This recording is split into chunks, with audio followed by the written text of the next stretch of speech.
In the loop shown, all curved sections are either semicircular or quarter circular circle. All the loop carry the same current. The magnetic field at the centers have magnitudes V1, V2, V3 and V4. ये हमारा loop है, ये हमारा क्या है, loop है, ये loop है हमारा, ठीक है। और ये भी हमारा लूप है, ये भी है, लेकिन सेमी सर्कुलर लूप है। यहाँ पर ये स्ट्रेट वायर हो गया है, स्ट्रेट वायर हो गया है। तो लूप की वजह से जो मैग्नेटिक फील्ड का फॉर्मूला होता है वो B is equal to the mu naught by 2I/R होता है। यही होता है फॉर्मूला।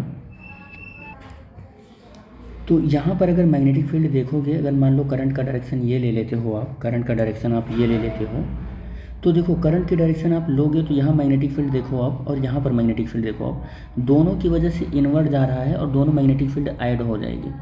यानी कि B1 जो है वो ऐड हो जाएगा। लेकिन आप यहाँ पर देख लो, इसकी रेडियस कुछ और है, इसकी रेडियस कुछ और है। यहाँ पर ज़रा मैग्नेटिक फील्ड देखो, अगर करंट लेते हो ऐसे ऐसे करंट ऐसे जाएगी, तो इसकी वजह से तो मैग्नेटिक फील्ड जो होती है आउटवर्ड आएगी, और इसकी वजह से जो मैग्नेटिक फील्ड होगी वो इनवर्ड जाएगी।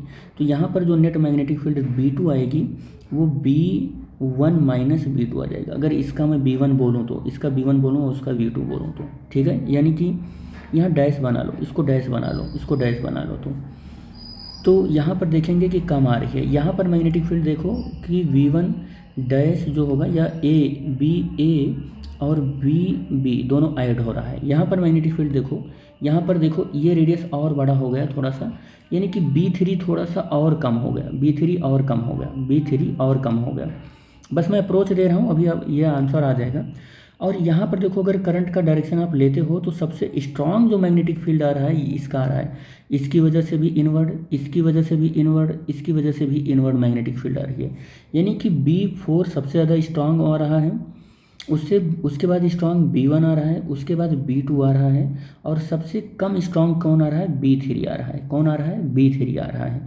तो हमारा जो ऑप्शन हो जाएगा वो ऑप्शन नंबर C मेरा करेक्ट हो जाएगा।